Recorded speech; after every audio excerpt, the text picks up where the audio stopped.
पद्मश्री कमला पूजारी पुणी असुस्थ Cuttack SCB medical रे भर्ती।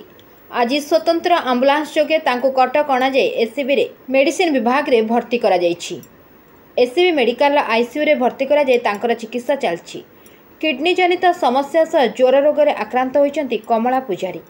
एससीबी मेडिसिन विभाग रो प्रोफेसर डाक्टर जयंत पंडा नेतृत्व रे एक 4 जणिया डाक्तरी टीम तांकर चिकित्सा करुछन्ति।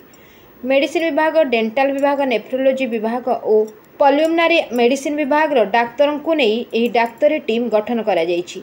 आगरु 2 थर मध्य कमला पूजारी एससीबी मेडिकल आसी चिकित्सित होई जायथिले। पद्मश्री कमला पूजारी से जयपुर रे रहंती, कोरापुट जयपुर आउर आगुरु ब्रुकक जनित समस्या थिला, किडनी फेलियर थिला। से आगुरु भी 2 थर एससीबी मेडिकल कॉलेज को रिफर होगी आसछन्ती और आमे चिकित्सा करी भल करी पठेइछु।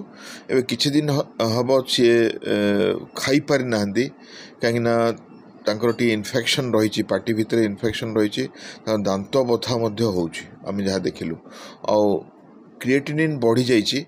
वर्तमान किडनी प्रॉब्लम आगुर जो 5 भितर क्रिएटिनिन रोहुतला वर्तमान 9 ऊपर चल जाइछि। आज जहाँ आमे परीक्षा करी देखिलु तो किछि इन्फेक्शन रही ओरल कैविटी रे, पार्टी रे, आ रक्त टी कमी जाइछि, हिमोग्लोबिन 6-7 एमती रहुछि, आ किडनी रो प्रॉब्लम बढ़ी जाइछि। तो सही परिस्थिति रे आमे डेंटल कंसल्टेशन देइछु। जो पार्टी इन्फेक्शन पाई आमे मध्य तार चिकित्सा आरंभ करिछु और किडनी रो औषध आरंभ हो जाइछि। प्रायतः जहाँ जना पड़ुछि तांको डायलिसिस आवश्यकता हेबनी।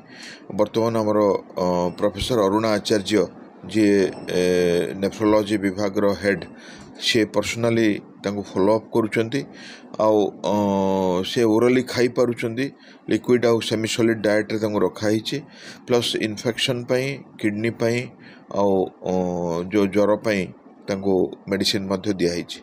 आमर बाकी रिपोर्ट आसीगला परे परिस्थिति स्पष्ट हो पारिबो, किंतु सी वर्तमान स्थिर अवस्था अच्छा, से गुरुतर नहांती। आमे आशा करुचु जे तांकर सब परीक्षा आसी चिकित्सा ही भल करी तांको एठू छाड़ी पारिबो।